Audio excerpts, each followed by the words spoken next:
இப்போ கிறிஸ்மஸ் வரப்போகுது, பக்கத்துலேயே பார்த்தீங்கன்னா நியூ இயரும் வரப்போகுது. அதனால நிறைய ஆஃபர் போயிட்டுருக்கு துபாயில். எல்லா கடையிலையும் பார்த்தீங்கன்னா ரொம்ப ப்ரொமோஷன்லாம் நிறையா போட்டிருக்காங்க. சரி, நம்மளுக்கு ஒரு பொருள் வாங்கினேன், அதான் நேராக நம்ம கிரண் மால் வந்தாச்சு. வந்தோடனே பார்த்தீங்கன்னா நிறைய ஆஃபர்லாம் போயிட்டுருந்துச்சு. இங்கே 50 திரம்ஸுக்கு மேலே பொருள் வாங்கினா ஒரு கூப்பன் கொடுப்பாங்க. அதை நம்ம ஃபில் பண்ணி போட்டோன்னா நம்மளுக்கு லக்கி அதில் கிடச்சிச்சின்னா இதை கார் ஒன்று கிடைக்கும். நம்ம வந்து ஒரு 45 திரம்ஸோட தான் ஜாப் பர்ச்சேஸ் பண்ணோம். அதனால் நம்மளுக்கு கூப்பன் கொடுக்கல. அதை வாங்கிட்டு நேராக உள்ளே போய் பார்த்தோம். இப்போ ட்ரெண்ட்ஸு கேக்கெலாம் நிறையா அடிக்கிருந்தாங்க.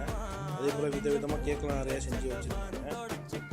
அதோட ஃபாஸ்ட் ஃபுட்லாம் பார்த்தீங்கன்னா நிறையா போட்டு வச்சுருந்தாங்க. பிரியாணி, ஃப்ரைட் ரைஸு, அதுமாரி ஃபுட் ஐட்டமாக நிறையா வச்சுருந்தாங்க. அதெல்லாம் பார்த்துட்டு நம்ம தேவையான பொருளை இங்கே வாங்கிட்டு அதோட நம்ம கிளம்பியாச்சு. வீடியோ பிடிச்சிருந்தால் லைக் பண்ணுங்கள், நம்ம சேனல் அப்படியே சப்ஸ்கிரைப் பண்ணி விட்ருங்க. இப்போ நீங்கள் பார்த்துக்கிட்டு இருக்கிறது வந்து சிறப்பு. இதுதான் வந்து அதிகமாக கேக்குக்கெல்லாம் யூஸ் பண்ணுவாங்க. ஓகே, பாய்.